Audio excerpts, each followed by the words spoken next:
I went to King High School for a bucket of fried chicken and some Nike shoes.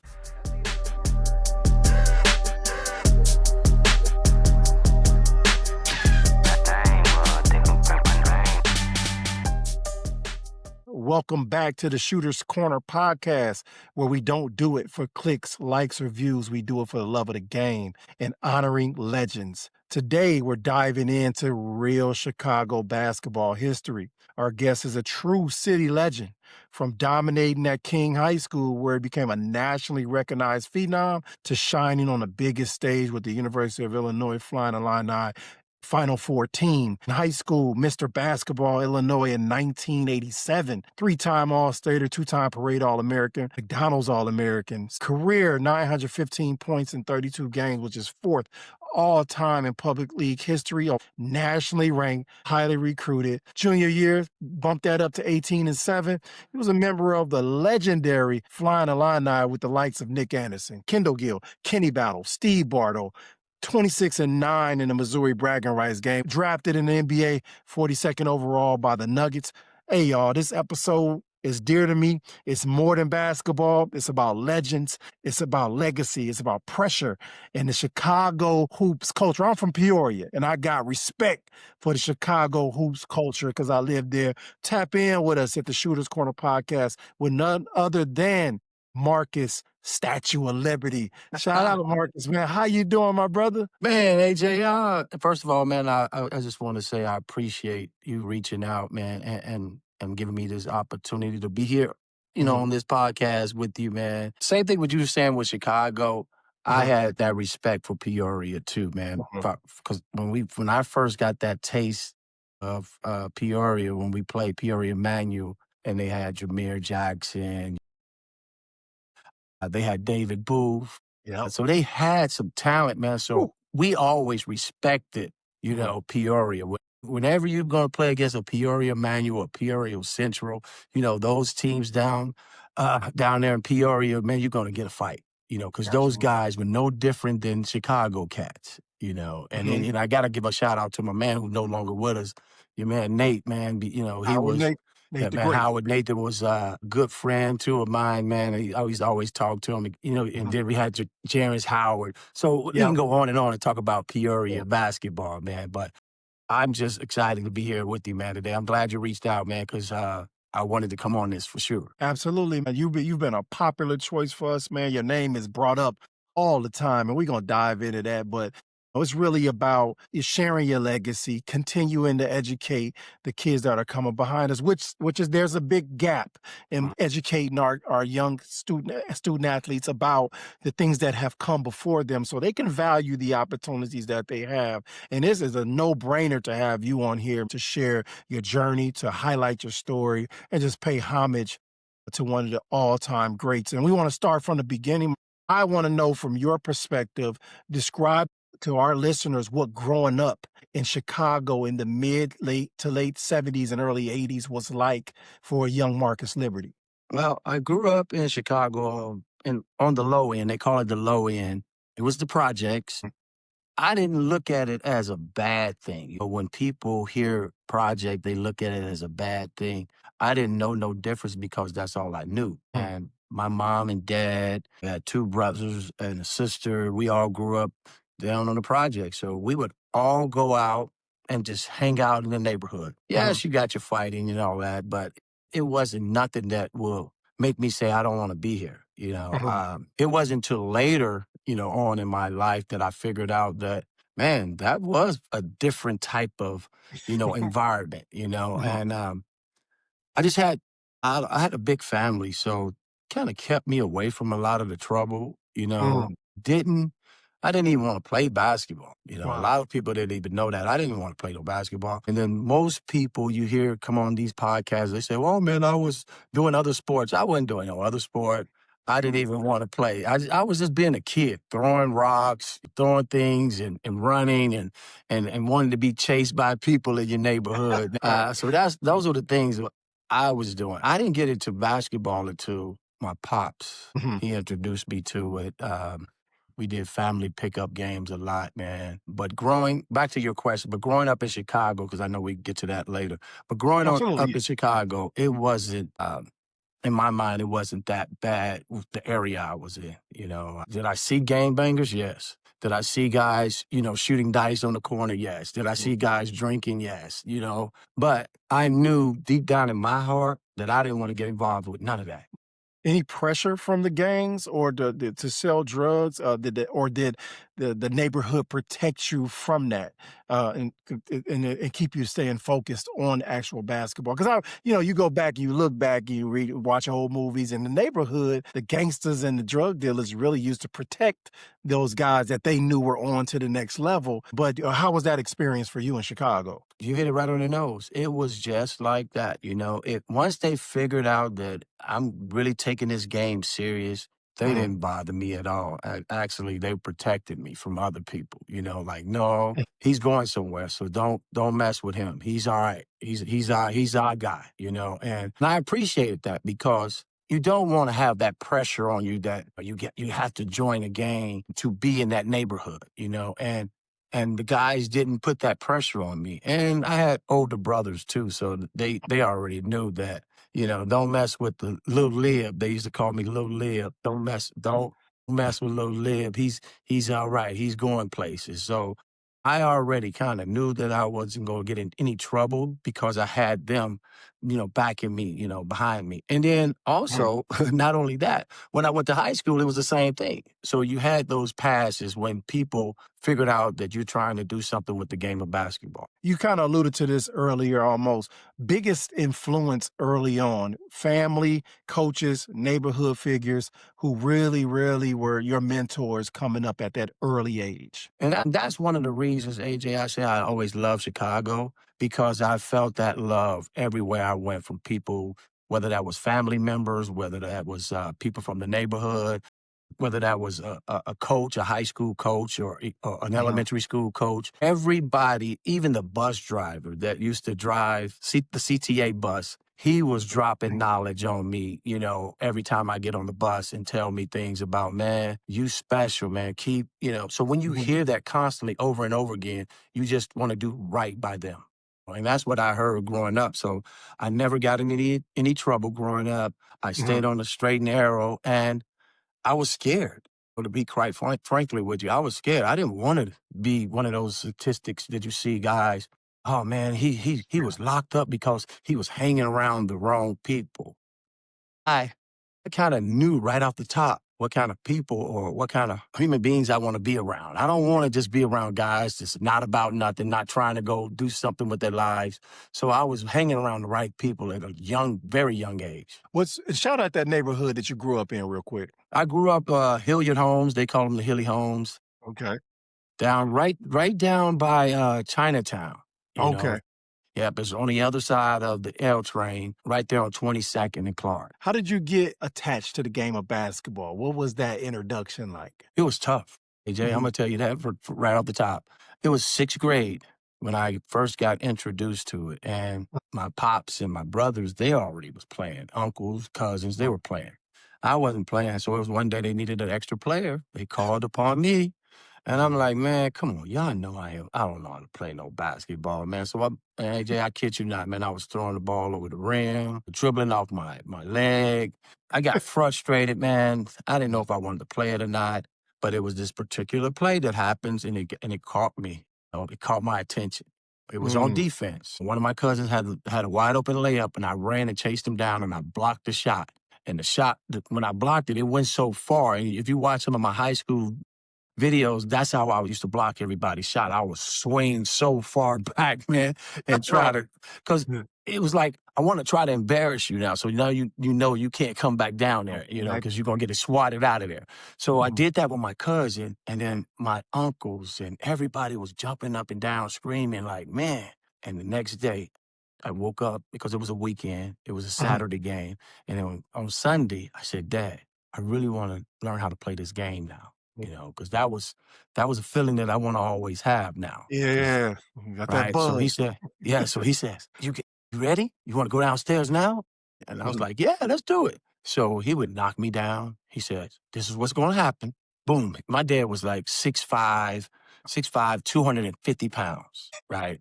Big dude, man.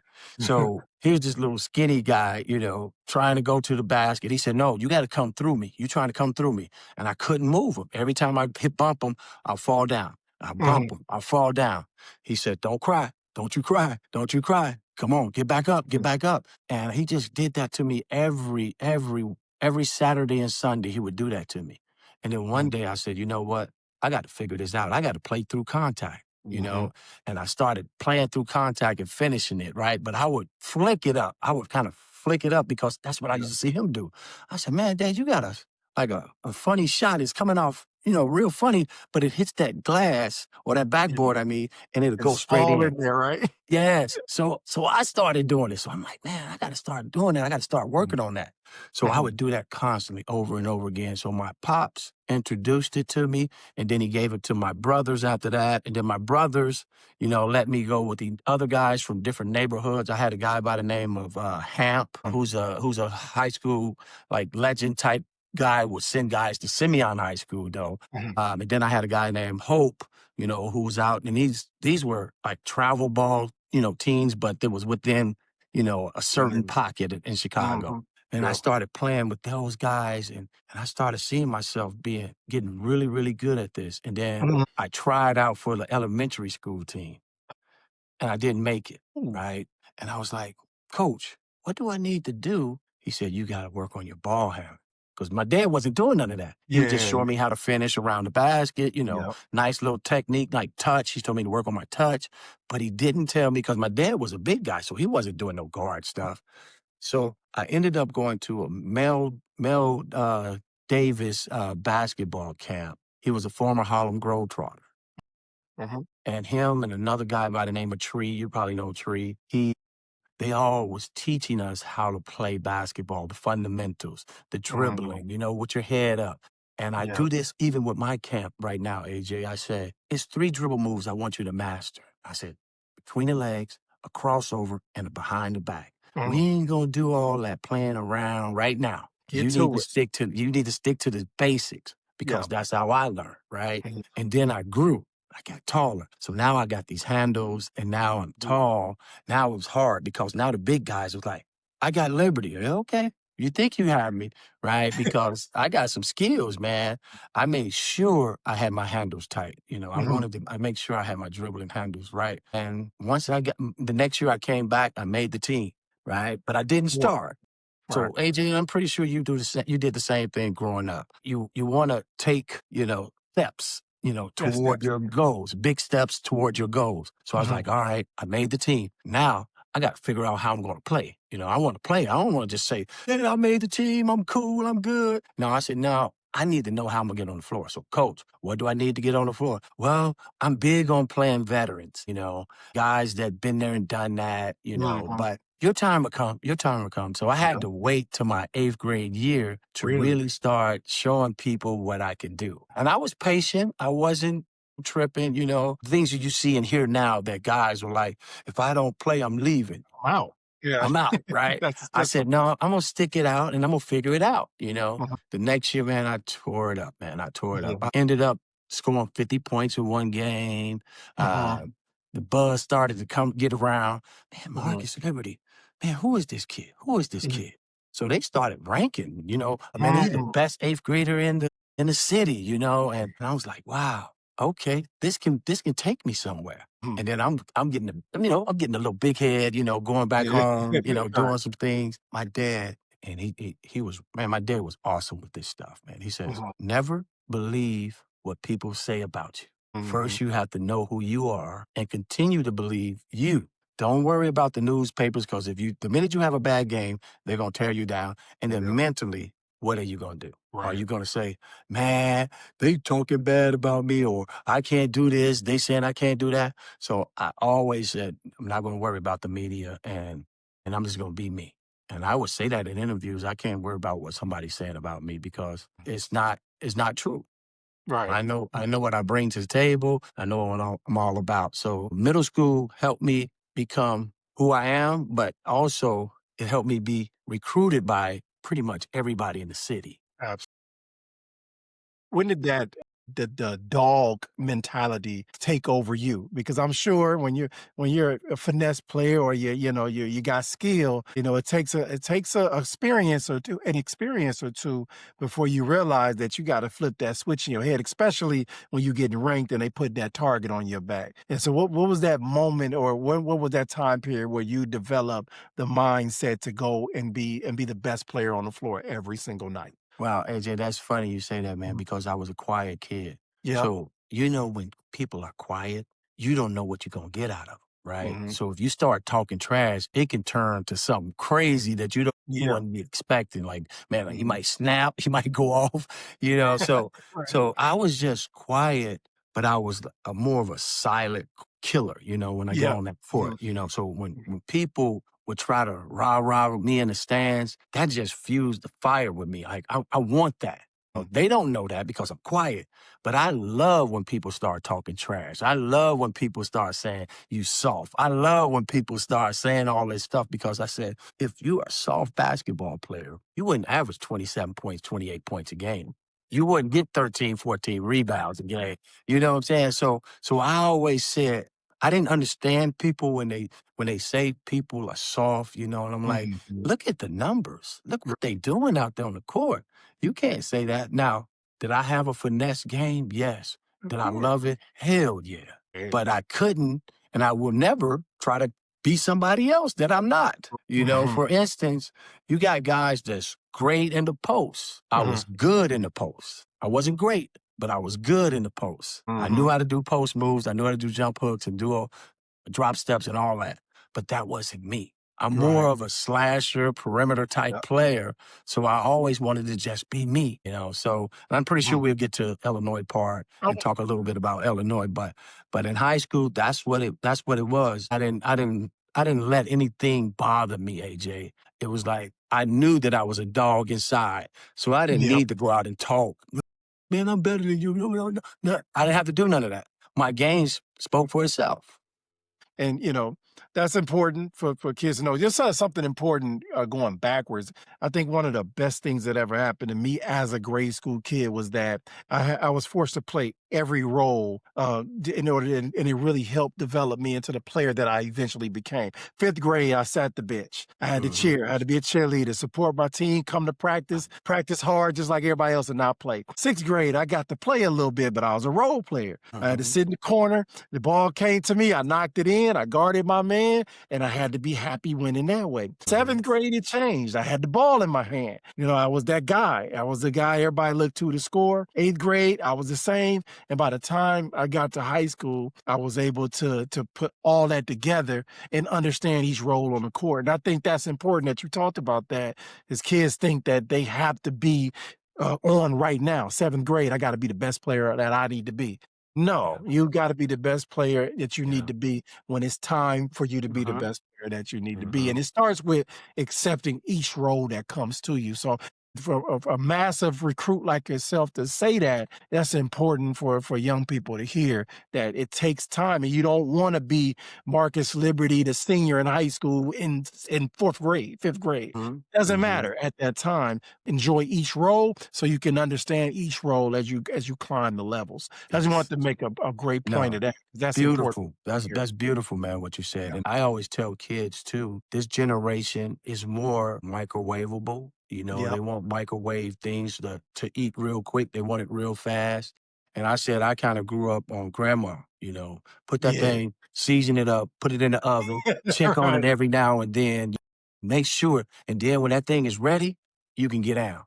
It's a microwave food, man. Sometimes you're just eating and then later on your stomach starts like, man, what did I eat, man? Mhm. So I always tell kids, let's be patient, right? It's a process, right? Mhm. It can happen. It can happen.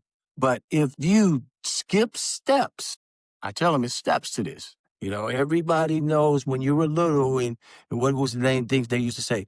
ABC, one, Yeah. two, three, right? Mhm. So I Mhm. do the same thing in basketball. You got to Mhm. go A, B, C before you get to X, Y, and Z. A lot of Exactly. people want to skip that process, man. And when you skip that process, you got the fancy stuff, but then people say, man, your fundamentals is terrible though. Yeah, the basics. Yeah. Great point, man. Before we get out of this early childhood portion of the podcast, uh, the player development was a lot different for us coming up. We didn't have so much information to take in. We didn't have the individualism of the game that everybody's going towards. I really believe that everybody's trying to turn our sport of basketball into an individual sport, and it just doesn't work that way. But for you, who were some of the players that you modeled your game after and that inspired you to continue to pursue the game and get better? Of course, I watched Isaiah Thomas, I watched Tim Hardaway, I watched Howard Nathan growing up. So these were my visuals because we didn't have 85 channels to watch. Mhm. We didn't have, cones didn't exist, and Nope. and gyms to go to didn't exist. Mhm. So, but I always want people to understand what development was like for us in that time period. So, what was it like for you? Well, it will be a bunch of people that I watched. Mark Aguirre was. I didn't watch a lot of Isaiah Thomas growing up, in the city, but I did see Mark Aguirre because he was at DePaul. So when DePaul was always on television, and I just remember him just being, a big body and doing moves that I hadn't seen a big guy do, Right. and was able to shoot. And Terry Cummins was another one, So I was watching those guys, early on, and then when it started to get a little deeper, I started watching more pros. I started watching Magic Johnson and Bernard King. Bernard King is one of the reasons why I was wearing number 30, because I was like, man, that guy know how to score that. Right. So I would watch it, but and you probably mimicked Isaiah a little bit. And I I used to do. mimic, some of the guys that I saw, take a little piece by piece of their moves and their Mhm. game and try to, put it into my game. And of course, some of it worked. And then you got Absolutely. George Gervin with the finger Iceman. roll. My hands were never big, so I would always flick it up. Iceman hands were so big, and he would just let it roll off Mhm. like it was butter, man. Yes, and so I had those guys to look up and look up to, and I think they helped me with my development, not even knowing they were, Yep. and didn't even know it, because I was watching everything that they would do. And I don't know where I got that from, man, because it happens still to this day. I watch certain people, on the Mhm. court, and I'm like, man, I like that move. I'm going to work on it, and I'm going to teach some of these kids that move, So Mhm. I was always like that, man. So those were the guys that I looked up to. And you always have a couple of neighborhood guys like my brothers Mhm. who didn't take the game, as serious as I did, but they love playing street ball, and so I used to watch my brother Stretch. Everybody in Chicago know who that is. Mhm. He used to just come across half court and shoot it, and buckets, like it wasn't nothing, And then my older brother Edgar, he got involved with a lot of drugs, so he Mhm. didn't take it, but he still was a hooper from the neighborhood that people Mhm. respected, smooth as they can be. So if you watch me, I had a little bit of both of my brothers and my dad in me, Mhm. So people are like, man, you play just like your brothers, man. I said, Mhm. man, I was raised by them, So of course Right. I'm gonna Yeah. play like 'em. So those Mhm. were, and my cousins, of course, playing pickup ball. So a lot of people had a part in my development. Even some drug dealers, because most Yeah. drug dealers, like, think about it. So most drug dealers, especially from Chicago, and I'm pretty sure you had them in Peoria too, Mhm. they were Absolutely. hoopers at one time. Yep, You all of know, them did. yeah, With they with their were curls hoopers. and gold chains on, no shirt with jeans on. Go They ahead. were they were hoopers, man. So not only did they have the fancy cars and all this, they were hoopers. Mhm. So every now and then, a guy that I was cool with that was in that game, they would drop some knowledge on me about my game too. So that's what I said. I would never not take advice, especially if it was sound and solid. I'm going Mhm. to listen to it and try to put it in my game. And that ends the early Chicago roots portion of the podcast, and we're going to head into the high school Chicago King era. I heard though that there was a transfer from Crane to King initially. What went into that to start this King legacy? Again, I was in eighth grade, and Mhm. it was an all-star game. My dad was in this, stands. So happened he was sitting next to Crane's coach. Crane coach didn't know that was my dad though. Right. So he was just talking like, man, who is that tall kid out there, man? Cause I was in 8th grade, I was like 6'4" Mhm. in 8th grade. And he's like, man, who is that tall kid out there? And my dad turned around and looked at him. He said, that's my son. He said, really? He said, yeah, man, I like him, man. And my dad said, what high school you at? He said, Crane. My dad said, I went to Crane. So my dad went to Crane High School on the west side. And he's sitting next right to the high school varsity coach. This is a varsity coach. It wasn't no Frosall, freshman team, JV team coach. He was the varsity coach, coming out scouting and looking, see what kind of talent is out there. And the game, I played pretty good in the game. And, you always walk over to your father, of course, after the game and, get ready to leave the gym. My dad says, as I was walking to him, I said, hey, Dad, what's up? I said, I'm looking like, who is this? He said, meet your new high school coach. Just like that. And I'm like, all right. Just back then, you're not talking back to not your pops. You're not gonna, disagree with anything that your father has said, So I said, all right. So the summer came and I started playing with Crane and working out with Crane and doing all these things with Crane. And we had a great team, man. Joe Doherty. We had Tyrone Hyman. We had a lot of great guys, Terrell Jackson. It was a great, great team. And that coach knew that. He's like, man, this is gonna be a nice team. This is gonna be the future of Crane High School basketball. You had a guy on the wing, which was me, who could play inside out and dribble the basketball.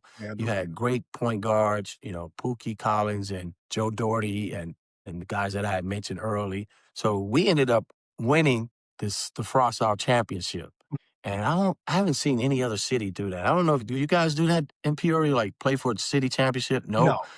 Yeah. So it gave you some experience of what it was going to look like when you played varsity. They had a city championship as a freshman and we ended up winning. We beat Simeon High School and they had a lot of great players on that team and we beat them. I mean, we kind of like destroyed them really. And then after the game, the high school coach at King, because King was going to play next. They were going to play against Ben Wilson, Simeon's team. So I'm like ready to watch that game. To make a long story short, after the game, King coach, Landon Cox, and my brother was already at King, but he wasn't playing my brother that much. So, in my mind, I'm like, dude, don't ever come over here and try to talk to me about basketball, me coming over there, because for one, I didn't like what you did to my brother, not playing him that much, So I was like, I don't know if I'm going to go there. So after that game, the Simeon played King and I think it was the semifinals or something. And they said, Cox is in your neighborhood the next day. He was in my neighborhood, blew the car horns, bomb, bomb, bomb. That's what he always do. He's like, bom, bom, bom, bom, bom, bom, bom, right? And my brother looked out the window because he knows that horn. He's like, what is Coach Cox doing over here? So he goes downstairs and my brother, yelled upstairs, hey, tell Marcus to come on down. And I come down and then I started talking to the coach. And then he said, man, I would love for you to come over to King High School. I think you would fit good with Tracy Dildy. He gave the whole spiel, the whole nine. And I tell this joke all the time, AJ, and people get a kick out of it. I said, man, I went to King High School, man, for a bucket of fried chicken and some Nike shoes, man.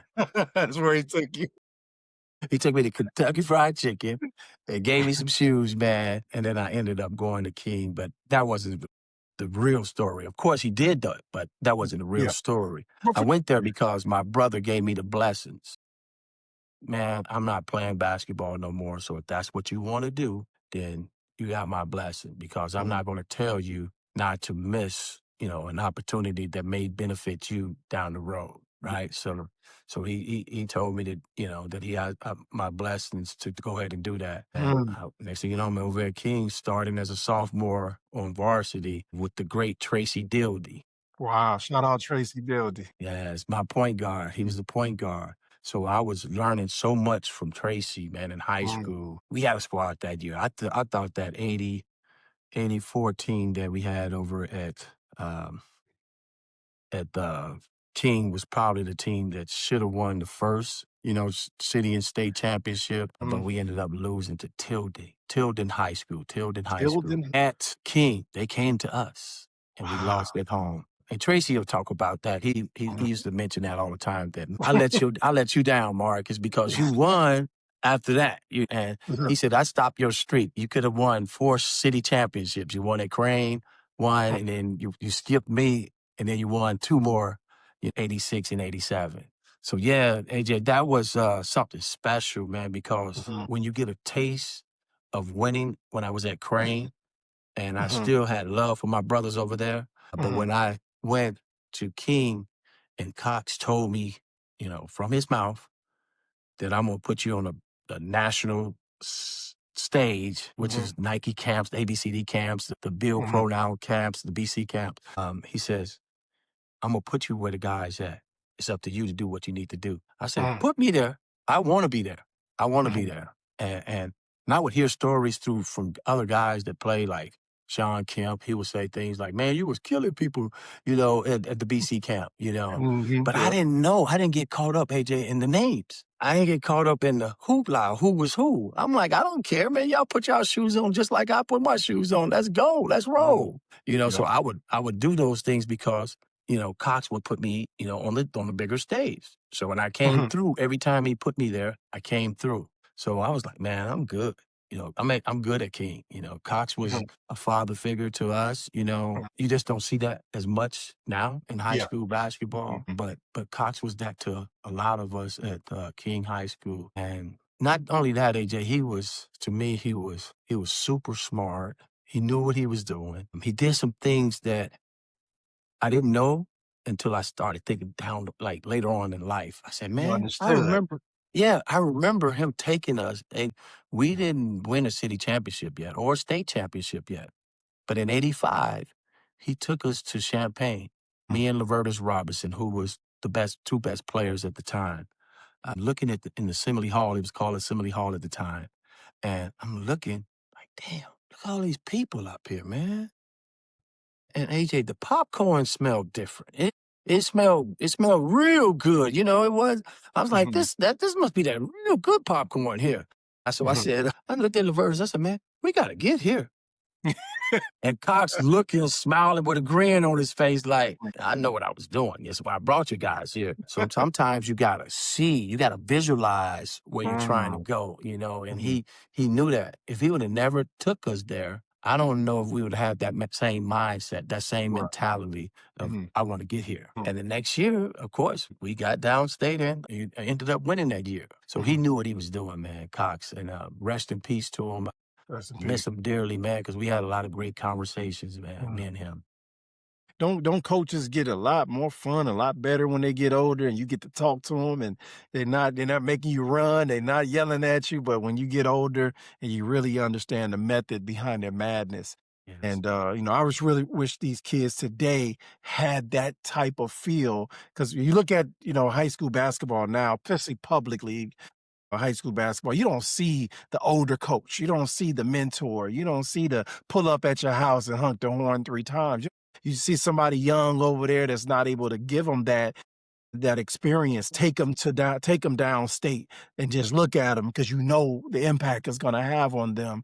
And I think I just like to see us start to develop coaches and get them back to that, being mentors and helping kids navigate, the treachery of high school basketball, so they can maximize their potential. So I love to hear that story about rest in peace, Sonny Cox.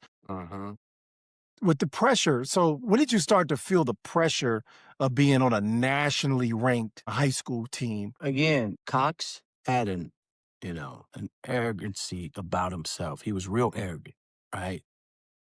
Yes. So we took that, part of him to be a part of us, Not that we was throwing it in people's face, but he made us dress, he had us dressing good with Nikes, of course, Nike sweats, Nike hoodies, Nike shoes, all the whole nine. So we had that swag. He had the starting 5, and people, started doing it later, but he had the starting 5. We had one set of sweats, white. It was white with the the Jaguar prints on the side. Absolutely. And Yeah. then he had the next group, with gold. Mm-hmm. Same type of setup.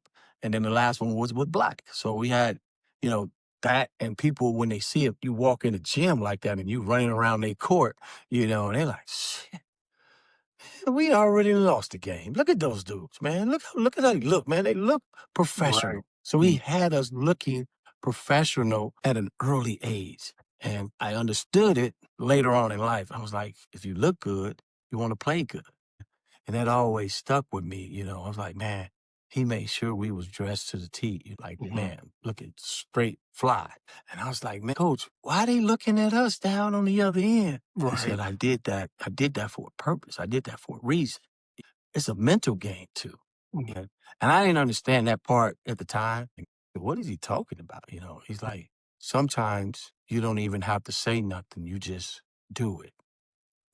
He says, you can dunk in a layup line. The referees are not here yet. So we, bam, bam, 360s, all type of dunks, man. And the team was looking at us. They wasn't even warming up. They was in awe of what we were doing. And so I was like, man, Cox is on to something, man. And every one of us loved playing for him, and I was like, it's something about King High School, that I really appreciated, because not only was the school behind and wanted to mentor us. It was the teachers. It was the neighborhood. You had, the El Rookins, the fort right up the street from the high school. And I remember a guy coming up to me, and I knew him, but I didn't know he was like deep into the games like that. He says, man, Marcus, hey, if anybody, you hear me? If anybody fuck with you, excuse my language. If anybody, F with you, man, let us know. And I'm like, what? He said, yeah, man, we with the rookies, man, hell rookies. I was like, all right, I'm cool. So my neighborhood was disciples, and now I got the hell rookies on my side. I got to pass on both sides, so Right. I'm good. Did I ever use that card against somebody? No, because I was a respectful guy. I never got out of pocket with anybody, because I wasn't a violent type dude. I didn't want to fight. Of course, on Right. the court, you're going to get in some arguments and pushing and shoving and stuff like that. Absolutely. We got in a lot of that, but as Mhm. far as me taking it to a whole nother level, it never really happened like that. So I respect the King. We ended up winning the, state championship, and got back down there and lost to the great LaFonso Ellis, and Oh, his God. East St. Louis team.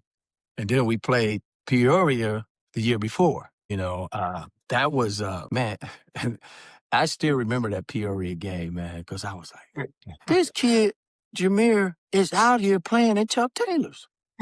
I mean, it was giving us buckets, man. I'm talking about, man, his jump shot was so pure, man. I always wanted to ask him, like, why? Why were you rocking those Chuck Taylors, man, back in the day, and they gave us a run for our money, man, for real. And there was a couple of balls that bounced our way, and we ended up, winning that game. That's why I say I always had respect for Peoria, man, from that day on. Being that good at King and being one of the dominant programs of the mid-'80s, were there any CPL rivals? Were there any challenges and matchups that prepared you for those downstate runs? Yeah, every game. It wasn't like, I wouldn't say a rivalry, it was every game. No matter what team you played, it was going to be a dogfight. We had Phillips High School, they was in our conference. You had Robeson High School, they were in our conference. You had Dunbar, who was in our conference. And each one of those teams had some studs, some Right. straight up killers on it. Like, they can hoop. So we never looked down on any one of our opponents, because we knew it was going to be in a fight, meaning we're going to have to scrap it out on that court to pull it out. Yeah. So once we got to the city championship, and this is what people always said, they was like, Chicago back then only had one team that can go Yeah. downstate. Mhm. We didn't play, the super sectionals and go, these places like the downstate teams did. So whoever won the city championship probably was going to either win it or get the runner up. Yeah, And definitely. yeah, so we kind of knew once we got out of the city and we got a taste of downstate and looking at our opponents and the teams that we're going to play. We didn't overlook them, but we was like, we want to play. We ready to play. Right. And I think if my memory served me correct, it's been so long. I think we played like 2 or 3 games in one day. Downstate, yeah.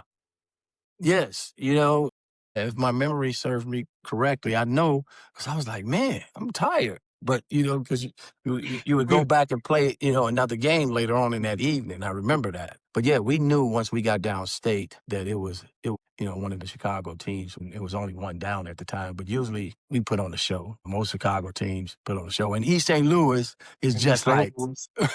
it's just like Chicago. Yeah. East Uh, St. Louis, King, yeah, Peoria yeah, Central, Peoria yeah, Manual. They yeah, was all prevalent in that yeah, mid 80s into early 90s. And it was gonna be one of them 5 yeah. teams that was gonna knock each other out and get to that championship Yeah, game. yeah. That's And why which one you went to? Central? I went to Peoria Central, yep. Yeah, Chris yeah. Reynolds, Mike Hughes. Chris Reynolds is Okay. the athletic director at Bradley University Did right now. Jerry go there? Jerry Hester or Jerry no? Hester went to Peoria Manual where Jameer went. Okay. Yeah, Yep, yeah, yep, that's my yeah, guy. Shout out Jerry Hester doing a fabulous yeah. job at Illinois. Now Mhm. you kind of alluded to this, multiple trips downstate. Which one is most memorable? The one you won or the one that got away? Oh, man. And Imma tell you, the one I let get away, that Mhm. would be the most memorable, not in a good way, not in a Not in good a good way, memory, right. Yeah, I know not what in you a mean. good memory, but, I wanted that game, and the reason why, AJ, I said I really wanted that game because we had 2 freshmen starting on that team.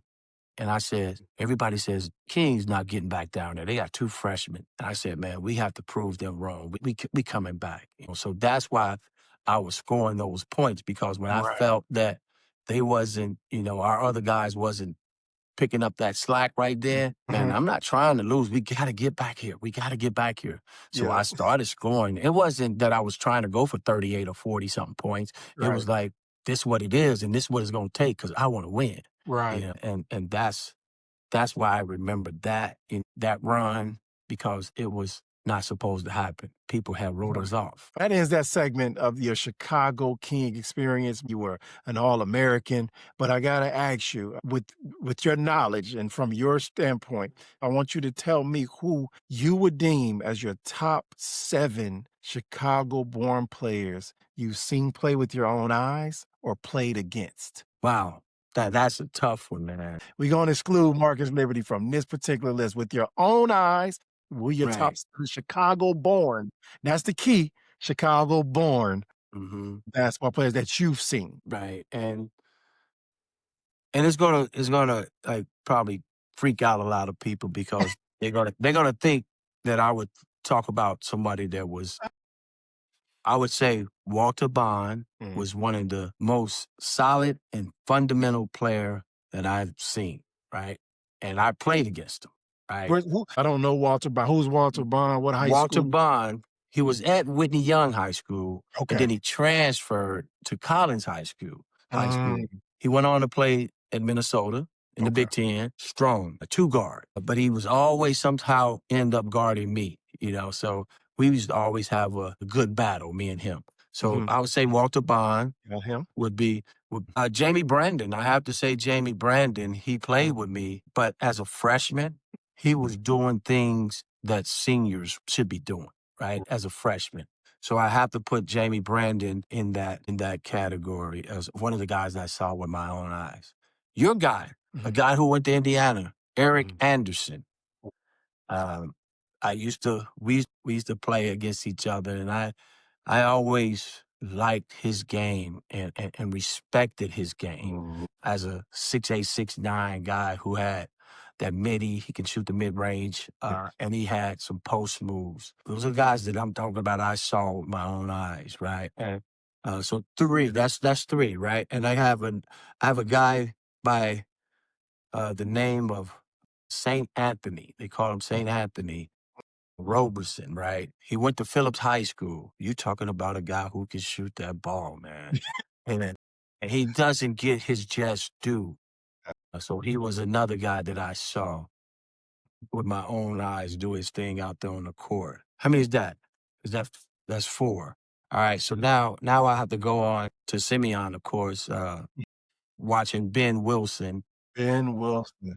I saw Ben play, and one thing I used to always say, man, because people tried to, tear us down. That's one thing I never understood. You had two guys that was ranked, highly in high school, and they always wanted to put us together. And they wanted to get me to say some bad things, but I never said. So Ben Wilson would be, on that list. Another semi I got to put on that list, Nick Anderson. Nick Anderson. Yes, But I sir. won't say at Simeon, I saw Nick at Prosser, Prosser High School, where AJ, he was giving cats 40 a night. Easy, 40. So Nick Anderson will be another one of those guys. Now, what number we at now? 6, one more. Yep. This guy, I never seen Mark or Isaiah Thomas in high Right. school. I never saw them play. So it would be Nope. me going back and looking at VHSs or whatever or Right. searching. I So want what you've experienced, what yes, you've seen. yes. So this guy, people don't talk about a lot. Melvin Foster. Melvin Foster. Melvin Foster, man. Another guy. Most of these guys I'm naming are like two guards, man. Like they was like killers though, man. And he ended up going to, playing at DePaul, man. And so that would be my list, because those are the guys that I played against and I witnessed some greatness with my own eyes from them. Was there a player at the height of your success in high school that you matched up with against and you walked away and was like, he's just as nice as me. He earned your respect. Is there a player that comes to your mind right off top? Man, it's crazy. Now I gotta throw a number 8 in there, man. Keith Stalling. I don't know if you remember that name or not. Keith Stalling. He went to Dunbar and he ended up going to play for, at Ball State. Okay. Killer, man. Killer. So he would be the one I'm like, damn, I got 30 and he Yeah. had 30. He got 30. So I'm like, Right. and he would say this, they beat us twice, 87. Right. And my comeback would always be, man, those games didn't count, man. We Right. won. We When it won. We counts. won it when it was meant to be. Right. That's what we won. Yeah. So I always joke with him, man. But those are my guys too, man. The guys that I mentioned. Hey, thank you for sharing that, man. That ends our segment of high school, man. We want to move into college, man. So you're a heralded recruit. You're a McDonald's All-American. Your phone is probably ringing off the hook. You're getting free McDonald's here and there. Everybody's, hey, Marcus. What was that recruiting? I know that recruiting process, people think it's just so much fun to be recruited.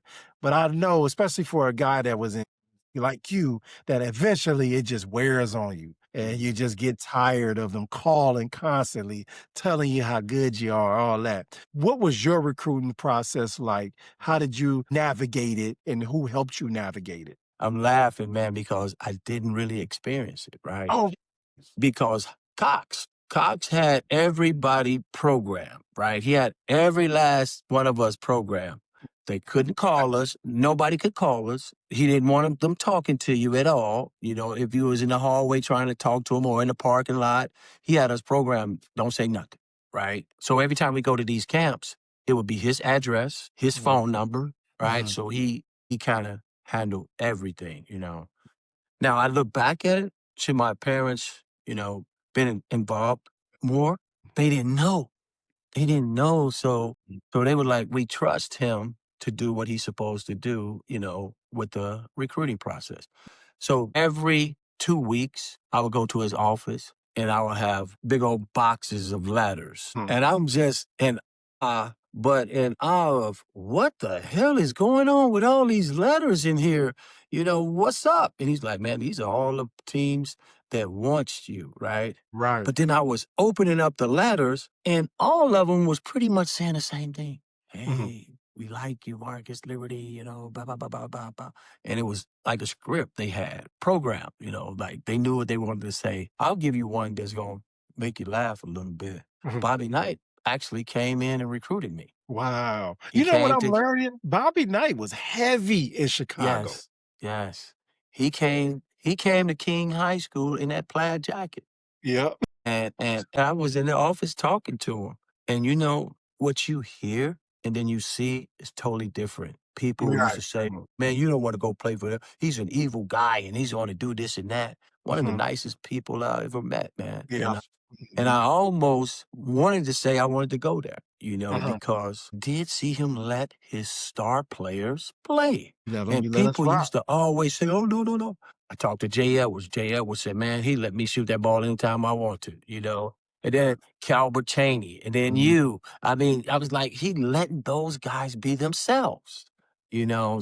So he came in and recruited me. John Thompson, he was heavy, recruited me. John Thompson and my high school coach didn't get along. So Oh, John Thompson found a way to get my home phone, mhm. and back then, it wasn't that hard probably to get. Yellow So pages. Yellow Pages, yep. He got my phone number and he called and he says, "Look here, man, I really want you to come to Georgetown." He said, "But I'm not talking to your high school coach. This should be about you and Right. in your family. And I started thinking like, oh man, this guy, he really cares, right? Mhm. Yep. So he did come to a visit. He gave us a home visit, John Thompson. And I'm gonna tell you what kind of threw me away from him. But Right. it Mhm. shouldn't have happened, but it did because Yeah. I was a young kid. I was a teenager, didn't know no better. He was and his academic advisor would go on the road and recruit with him, like when they go to people's homes. Hmm. And it was this lady, she came in, sat down, and she just started talking and running off things. How's your Mhm. academics? Are you a good student? And this and that. And I'm like, who are you? Why are you asking me these type of questions? I want to hear from John Thompson. I want to hear about, is he gonna put that rock in my hand and let's do this. As I got older, I said, man, they were caring about what I was going to do in those classrooms Exactly. uh, to help me get my degree and be ready for society. And I didn't, at the time, I didn't want to hear that. Mhm. And I ended up not, I kind of scratched them off my list immediately. Not having, you know, somebody I could talk to and say, because my mom or dad, neither one went to college. So I didn't have no role models to look up to say, this is what it's going to look like. This is Right. what you need to do. So I didn't have that. And, the next school was Syracuse. I really wanted to go there. Took my visit there. Derek Coleman was my host. He was a funny guy, man, from Detroit. And he had the whips. Well, he's like, man, come on, man.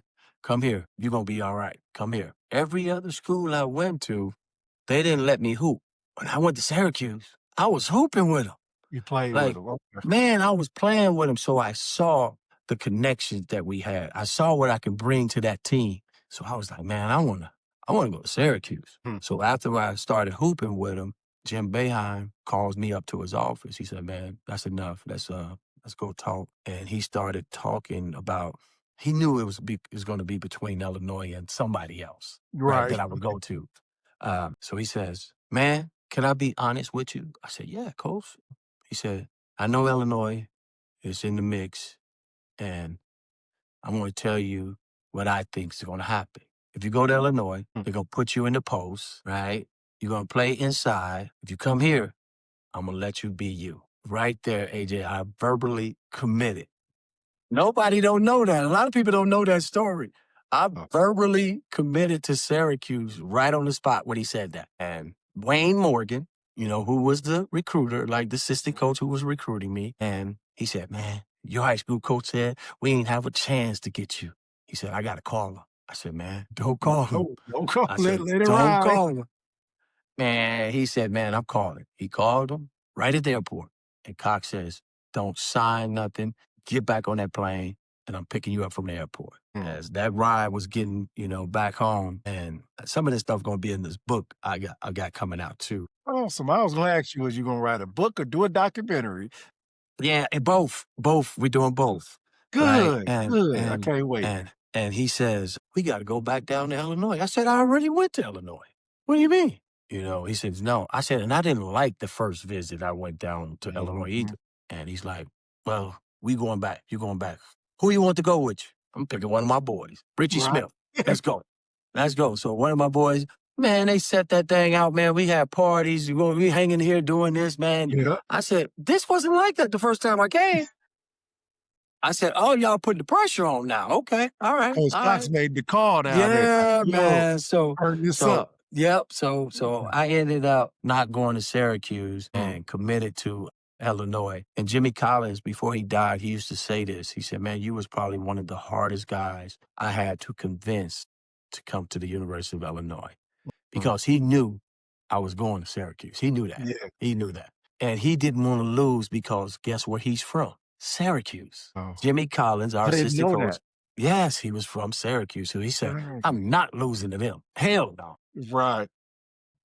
So that's what happened with that, man. So I ended up going to Illinois, and of course they said I was a Proposition 48, so I couldn't play my freshman year. So I ended up sitting out. But there's a story that goes behind that. I actually should have been eligible to play, but Lou Henson didn't want to fight it, so I ended up sitting out that freshman year. A lot of people don't know. Only 3 people were for my mom and dad.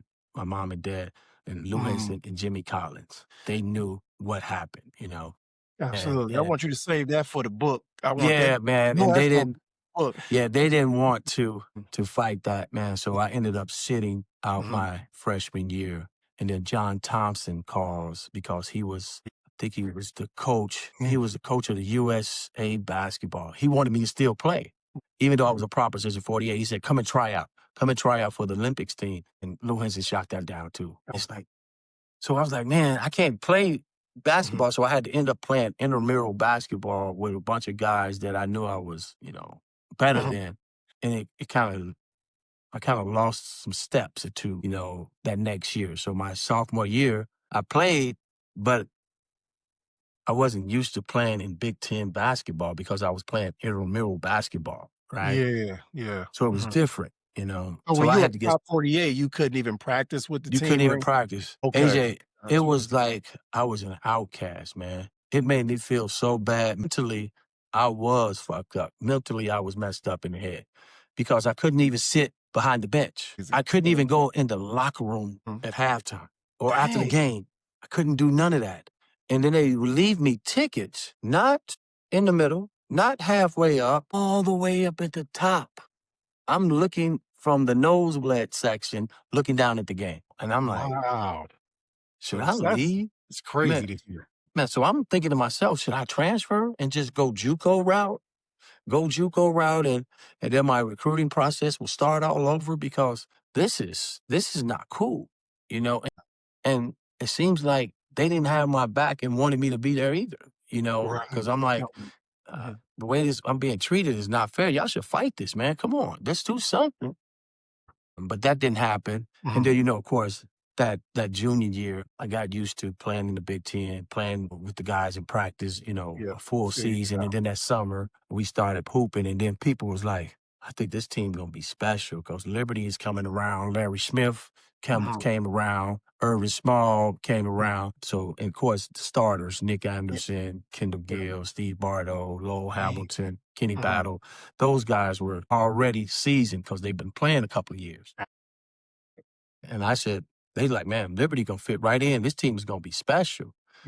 Coming off the bench and, he's doing his thing, that's sophomore year averaging. I think I averaged like 9 or 10 points, close to 10 points. My sophomore year, then that junior year I came around, I started and I averaged like 18 points a game. And I was like, this is what I'm talking about. And now I'm getting the rock. Coach Henson was giving me a little bit more leeway. But if you know Coach Henson, he's big on upperclassmen, right? He wants his seniors to do the bulk of the scoring and do a lot of the things. So that was Kendall and Steve Bartle's team my junior year. Still, I had some decent numbers I did. And I knew if I would have came back my senior year, I probably would have averaged, close to 25 points a game because that's what he do. He lets the seniors do their thing. But I started thinking about the investigation. I don't know if you remember that. We was under an investigation of that Deion Thomas, Iowa situation. And I didn't know if we was going to play on national TV or not. I didn't know if we was going to, I didn't know if my parents, because my mom really didn't have a great job. She Mhm. was living paycheck to paycheck. And Mhm. then I got in some trouble with the dog. I had some Rottweilers and my Rottweilers, I had two of them and they ate up the apartment pretty much. And I had a little lawsuit against me on that. You know, Yeah. people were suing me. So I was like, how am I gonna pay for this? My mom is struggling. I said, so I made that decision, off of those things that happened at the school, with the possibility of not playing on television so it can be seen. And then the things that happened with my mom, so I made the decision to come out my junior year Mhm. and put my name into the draft. Now, let me ask you this question. I've interviewed a couple Chicago guys, Keywan Garris. I've really never heard really nothing glaringly positive about Coach Henson, but how was he able to lure so many of the top Chicago area basketball players there, knowing that he wasn't, going to let you rock out? He was an upper class driven because you said you didn't play your freshman year and you came off the bench. And this is from being one of the greatest players to play in Illinois and an All-American in high school. So how was he able to finesse bringing you guys in and then putting you all together to make one of the greatest Illinois basketball teams ever? Well, I'm gonna be like quite honest with you Mhm, because I think a lot of the guys would agree. They came, there. Jimmy Collins. Jimmy Collins was the guy that made sure that we attended the University of Illinois. mhm, He was a cool cat. He played in the league, right? mhm. So he played in the NBA. So he knew his spiel. Like he knew we wanted to get out of the hood and be able to make some money to be able to support our families. It's unfortunate that they used him in a way like that and didn't let him have a voice when it came to us on the court. And I think he was the one that we looked up to as a father figure, on that bench. And he's the one that we trusted. And I say this to say, I don't want to like knock on Coach Henson or anything Mhm. like Yeah. that, but he was strictly about basketball. Like I'm coaching my team and I'm coaching it the way I want to coach it. Right. Mhm. Even though he knew I had the skills to get that rebound and push that ball up the court, he didn't want to see that a lot. He let me Right. do it some. I'm not like he let us do some, but he wouldn't let us go and really be us completely. And I think if he would have did that, I know for a fact he would have won a I mean, not a state championship, a national Gotcha. championship. I know deep down in my heart that would have happened. If he would have let everybody play to their strengths. Man, you are reading my mind because that was gonna be my next questions. If he would have let y'all rock out, are Yeah, you national champions? And you yeah, answered that question. yeah. Because you got to think, Jim Boeheim, he was like that a little bit, but Mhm. he still let them guys go. Yeah. Derek Coleman can get the rock Yep. at center and push that rock and cross somebody over and do a look away pass. Lou Mhm. Henson wasn't letting you do that. You do a look away pass, you might as well come get ready to come sit on the bench. You about to be taken out of the game. So those were the things that I think that kept us there was Coach Collins. Right. And if he was still here, I'm pretty sure he would say the same thing. And I didn't like the way they did him when that job opened up. He got all that talent down there he got Mr. Basketball from Illinois pretty much every year. So I think Eric Anderson was Mr. Basketball. I don't think he got him. Uh, Yeah, he went to Indiana, yep. but everybody else, he ended up getting to come to the University of Illinois and play. So when that job opened up, he didn't get it. I know he was disappointed because I did all this work to get these guys here, and you won't give me the opportunity to be the coach. Mhm. He ended up going to coach at UIC. So that Yeah, left I a remember bitter that. taste in a lot of people's mouths, that he didn't get that job. It's something that's prevalent in college basketball, and I don't know how our coaches of color don't realize that early and go and do their own thing at the time they need to go do their own thing. Because not only did Jimmy Collins get all the Chicago guys, he was responsible for, opening up the even Peoria to Champaign pipeline as well and getting players from Peoria, which Coach Wayne McClain continued that when he got in there. But just to not be able to get that job after, it opens up after all the Mhm. brought in from Chicago. That is a disappointing thing, and God bless, Jimmy Collins and Coach Lou Henson. This is just hindsight being 2020 for everybody now. But that's clear to see that, Yeah. if he woulda let y'all rock out, you guys would have been And national. Coach Henson would say this, about his teams, right? He Mhm. was a defensive minded coach, so he Mhm. wasn't really. We ran up some good offense, but his mind was strictly on defense, and that's how we stayed in a lot of ball games too, because Absolutely. we had solid, guys that could, play multiple positions and know how to rotate, and he knew how to make us be in the gaps and all that stuff, and so he Mhm. was the mastermind on the defensive end. I give him big credit for that because he Man. definitely taught me how to play team defense. Absolutely. The Flyin Illini was probably one of the original small ball teams, like with Yes. versatile, switch everything, switch Yes. 1 through 5, and that just unheard of then, and I know it caused a lot of problems. I know at Indiana, our Achilles heels was 2 things: a team that had a great zone Mm. and that Coach Knight didn't have a week to prepare for, and a team that could switch everything. Like, those were Mhm. that's kryptonite. 'Cause, we relying on this controlled chaos to get Mhm. everybody open, and when you can just jump out there at 6'7" and get in AJ's face or Isaiah's face, you Yeah. cause a lot of problems, so you Yeah. guys were one of the original small ball teams. That's Yeah. why you guys were so exciting to watch. What was the relationship like between you guys? Still to this day, man, brothers. Brothers, Like awesome. I can call Kenny Battle right now and he'll pick up the phone and we'll start chatting just like that. Nick Anderson is probably the one I talk to the most because we both here in Florida, but he was my brother. He was my brother anyway, like in middle school. I've been knowing Nick since like we were shorties.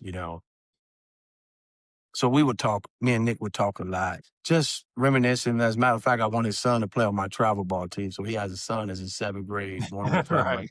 I'm like, boy, I know that bloodline, man. I gotta get Shorty, man, with me. So Gotta get I think he's gonna play with me. But yeah, all of us are Kendall, D. Bardo, all of us are still cool, man, to this day. Do we have some battles in practice? Hell yeah. brothers do But always. but brothers, that's what brothers do, right? Mhm. Yeah. But I love those guys like no other, man. I wouldn't trade those brothers for nothing, or anything. So big respect for each other, man. And proud of a lot of us doing our thing. Kendall was doing television for the Bulls. Steve Mhm. Bartle was on the Big Ten Network, and I think he, stepped down for a little bit. But Nick is doing his thing with the Magic. He's the community ambassador for them. So all of us, I'm running my own youth basketball program here in Sarasota. So we all Awesome. doing some things that we love to do and being successful at doing it. And closing out your college experience, the Flyin Illini, Illinois, what was your most memorable game for you as a player, your breakout game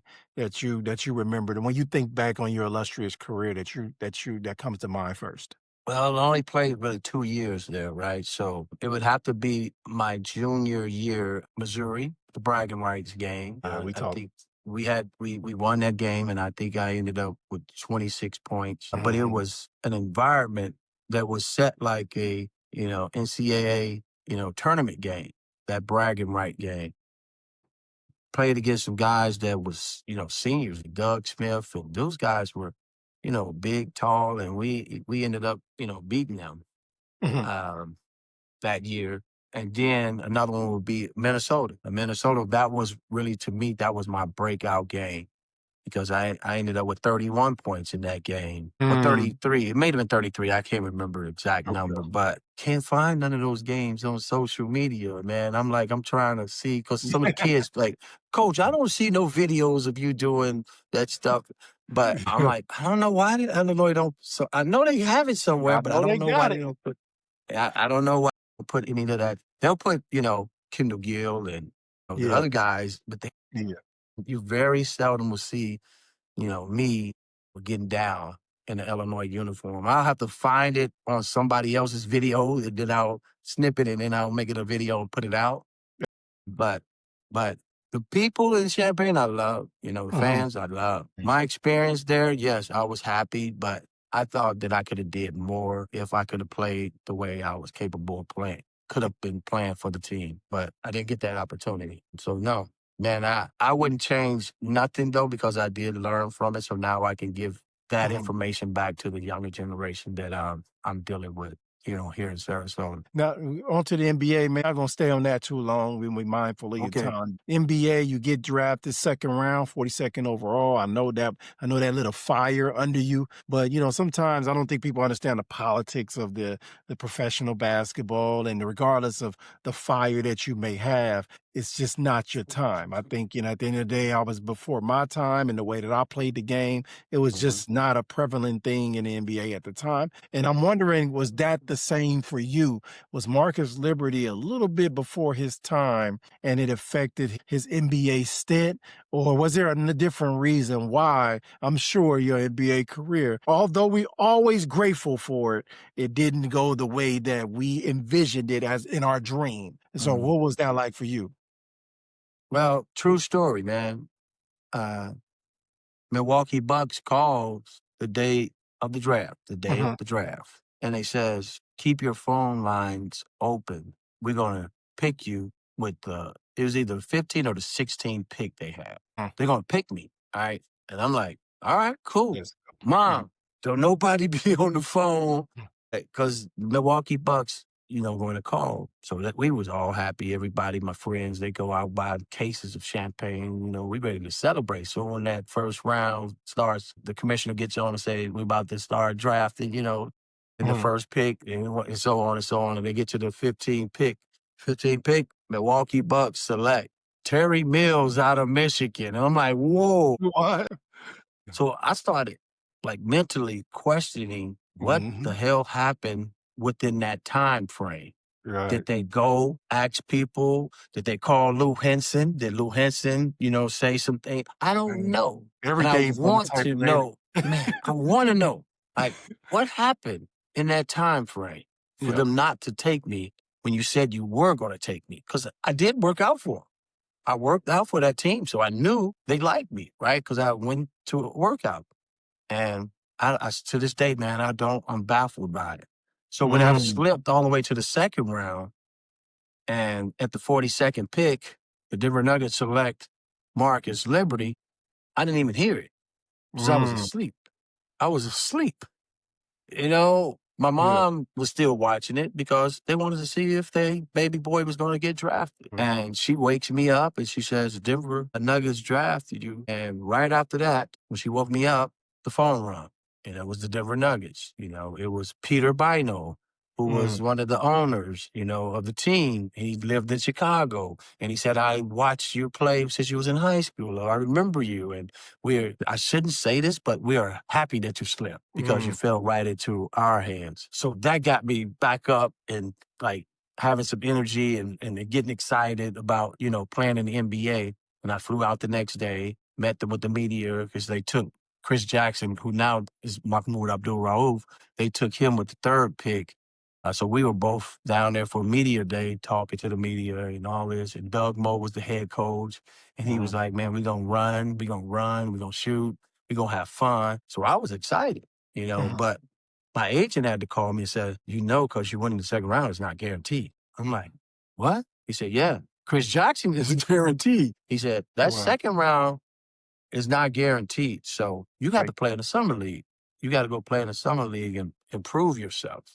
And that time, it was in San Antonio, the summer league. Mm, It mm, wasn't mm, in Utah, and it was definitely not in Vegas yet. So it was in San Antonio, and I'm down there. I see Rod Strickland. I'm like, why is these veterans playing here? They just wanted to stay in some shape, right? And so Doug Moe was there, and he was like, "Man, you about to play. Now you about to play against NBA guys. So we about to see what you're about." They not knowing. Man, I've been playing against NBA guys since I was all in your high school. life. You Right. know? So I'm Mhm, like, this ain't nothing new to me. And I was giving them the business, you know? mhm, So when I started hooping, I was killing those guys, man. Like I was a right. seasoned vet, you know, on the court. And after the game, Doug Moe gives me the phone. He said, this is your agent. And so I'm like, what's up, man? He said, what are you doing down there? I said, what you mean? He said, man, they just guaranteed you 3 years. Guaranteed. I said, man, I'm just doing what I'm supposed to, man. If they give me an opportunity, and if you let me do what I need to do, I'm gonna take care of business. And I took care of business, and they gave me a 3-year deal. And then they fired Doug Moe when we got back to Denver, and then they brought in another coach. So in my 3 years, I had 3 different coaches. So it was hard for me to really learn the game. And then I had some old veterans who was like, man, I'm not about to teach young fella the How to take system my and the job. ropes right now because he's going to take my job. You know, so I'm like, I had Walter Davis, Orlando Wood. So we had guys that was on their way out, but not really on their way out. They still wanted to get at least squeeze in another 1 or 2 year contracts. So they was like, man, I'm not trying to show a young fella nothing, you know. So I really didn't learn the game or the professionalism of the game because I didn't have that guy to say, I'm gonna cuff you, put you up under my wing, and I'm gonna show you the ropes. You know, you gotta do this, you gotta make sure you're over here, you gotta understand how the coach is talking, you know, all that stuff plays a part of how you're gonna be or how long you're gonna be in the league, you know, and I never got that opportunity to understand that, you know. So that kind of hurt me. And that's one of the reasons why I think I was bouncing around. Like I got traded. And I think I got traded because Bernie Bickerstaff at the time, he was upset because I turned down it was either 7 or 8 year extension. Like they wanted to prolong it, you know, longer. And me and my agent talked like, man, let's take a 1-year deal for $650,000, and then you'll get that $1 million the next year. And Bernie said, okay. Y'all think y'all gonna play those games with us? They ended up trading me to Detroit. After soon I signed the 1-year deal, they traded me to Detroit. And Detroit at the time, Isaiah Thomas had tore his Achilles. They weren't trying to win. And they already had their eyes on the next great guy that's coming to the league out of Duke, Grant Hill. And so me and Grant Hill was like playing the same position. You know damn well they ain't gonna need me if they get Grant Hill. So they didn't resign me back, and I started to go across that water after that. Now you were in Chicago basketball culture. Are you still familiar with it today? I still know a lot of the guys. Like it's a guy by the name of Lefty B-Boy. He's the one actually doing my book. He actually helped write the book with me. Never wrote a book before, but I like his style. I like the way he was talking. And he interviewed a lot of guys, man. So the book is going to be crazy dope.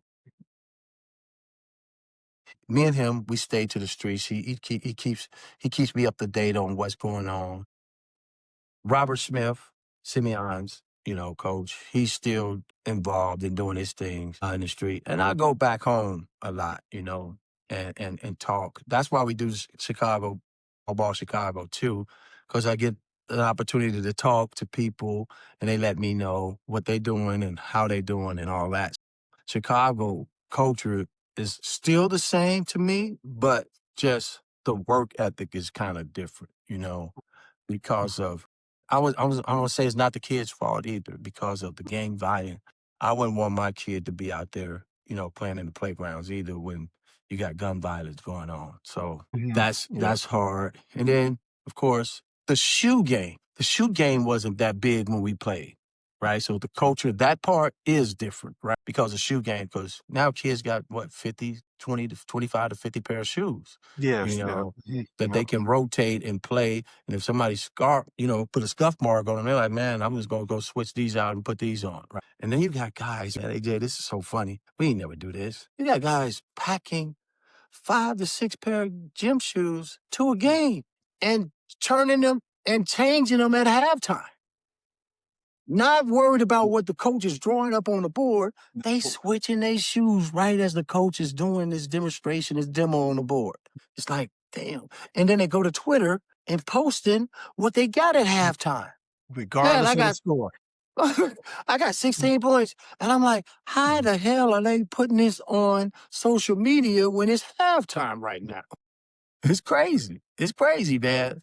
So yeah, the culture in Chicago is definitely different a little, but they still hungry. Those kids from Chicago are still hungry. They still have that mentality that I got to get out of here.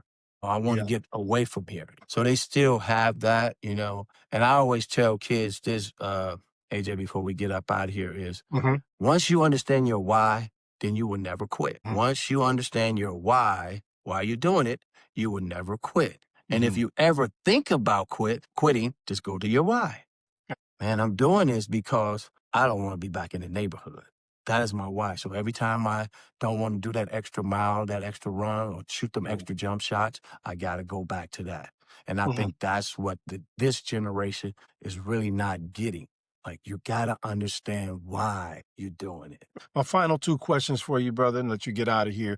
If you could teleport back to a crucial time of your childhood or career and give your younger self some life-changing advice, what time of your life would you go back to, and what would you say to yourself, if anything? It would have to be, I would say, my freshman year. Even though it turned out to be great, it was kind of disappointing to me because I left my brothers, the guys that I left behind at Crane High School. Mm. I wish I could have did it a different way, you know. Mhm. And I don't know if that was even possible to do it a different way, But Mhm. in my mind, that's still like in my heart because I was a Crane Cougar before I became a King Jaguar, Right. and I keep in contact with some of the guys, but that would be one of the things that I said, man, I wish I could have finished it out with them brothers, Right. because I think we were special over there too, just as much as I was at King High School. So yeah, I think about that all the time, AJ. That damn, because I ended up playing them in the city championship, Mm. Crane against King in the city Uh, championship. mm. So that's what I said, man. If I was on the other side of that, Crane is the city champion and the state championship team. So Absolutely. that bothers me, a lot. And finally, I want to put you on the spot one last time. I need you to tell me, because I'll do four because five you're involved in this. I need you to tell me, past, present, who's the top four King High School basketball players of all time? Go King. Wow. And you said don't put me on that? Now you already in there, so I say top four because you're Okay. already in the, you're one or two. So All I right. just say, give me your top four favorite Chicago King basketball players of all time. And I didn't see some of them play live, but That's okay. I Yeah, on this one, read. So Teddy Grubbs, Teddy Grub. um, yeah, Ephraim Winters is I'm gonna say Jamie Brandon again. Mm, Jamie Brandon has to be, in that top. absolutely. One more. And then, shoot, man, this is a tough one because I love both of these brothers. It would be between Rashard Griffin Mm, and Tracy Dildy. Tracy Uh, Dildy. Shout out to you know, Tracy Dildy one. that would be so. Can we split those two in half, Absolutely. man?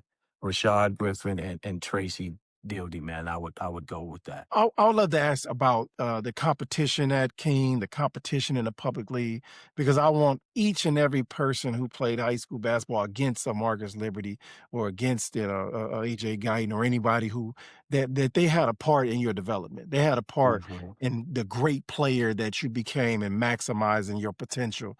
And I don't want them to ever forget that. It was the collective that made high school basketball in Illinois what it was. There was Peoria Richwoods, Peoria Central, Peoria Manual, Peoria Woodruff. That's what made Peoria basketball. It wasn't just because Manual was so good, Central was so good. And same for the Chicago Public League. Mhm. Talk about Crane, you talk about Westinghouse, you talk about all these teams. And because all of you had that hunger and that desire to get out, like you talked about, it made that process a war. And the person that came out of there was going to be lifting some type of trophy at the end of the year. So, and that's why it's important to me to push this information out to those guys to let them know, hey, we ain't forgot y'all, man. It's because of y'all.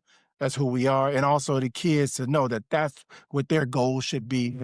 Iron sharpening iron and them getting each other better so they all can get out and become the players that they are meant to be. So Beautiful, thank you, man. Mark beautiful, man. Liberty, But, man. but I want to say this, man. I have to say it because that was my guy. He was one of the guys that I met when I went to Illinois, and he was one of the first Peoria guys that I met. Tony Weisinger. Tony Weisinger. I got to give a big shout out to Tony, man, because he was he was so, I don't know, I was like, man, but he was quick and he could shoot that ball, man. So I got to give a shout out to another Peoria legend, man, Tony Weisinger. Absolutely, So man. make sure you let him know that, man, I enjoyed watching him play too, man, when he was at the University of Illinois. Thank you, man. I'm forever connected to Illinois. My daughter's a point guard at Illinois. You know, like, there's a league Really? guy right now. She's on the women's basketball team. They're playing really well. She just Wow. had, a great game last game. They're gearing up for the Big Ten season. So I'm forever, no matter what, no ill Okay. will. I'm forever connected to Illinois. Jaron Tower was my friend. Frankie Williams, Sergio Yes. McLean, Tony Weisinger, Doug Altberger, all these dudes, Mark Smith from Richwoods, all these dudes that from Peoria that went to that Peoria pipeline through Champaign, man. These are my brothers. I competed against them and my mentors as well. So, Right. man, thank you, man. I was keep that going, man. And look out for your book. You got a name for your book yet? Yeah, we gonna, keep that name, man. Give me liberty. Give me Give me liberty. liberty. I came up and started, you know what? I was giving myself to a lot of people, man. So now I need to share what I was given. So in the book, Absolutely. you're going to see a lot of people talking some good things about me, some of the memories that they had. Mm, It's going to be a good read, man. It's going to be a good absolutely. read. So Yeah. definitely. And then of course, the documentary will be following that. That's gonna be awesome, and we're gonna put that on this podcast and push that out and make sure many people get their eyes on that information as possible. Once again, Marcus Liberty, one of the all-time greats. Thank you for taking the time, my Big Ten brother, my Yes, my sir. pro brother. We didn't Yes, get it sir. overseas. I didn't want to dive into that today. We both played in Europe. We both experienced that, which really changes you. And I want to hopefully you continue through your All Ball Chicago and your camps training to give back to the to this community of basketball because it's sorely needed, man. Corner podcast on Instagram, Twitter, TikTok, every platform you can find. Check it out. We want to thank Marcus Liberty for joining us. And thank you, Marcus. And we will be in touch, man. Thank you. That's right. All right. Love you, my brother. Love you too, man. Thank you. All right. Go.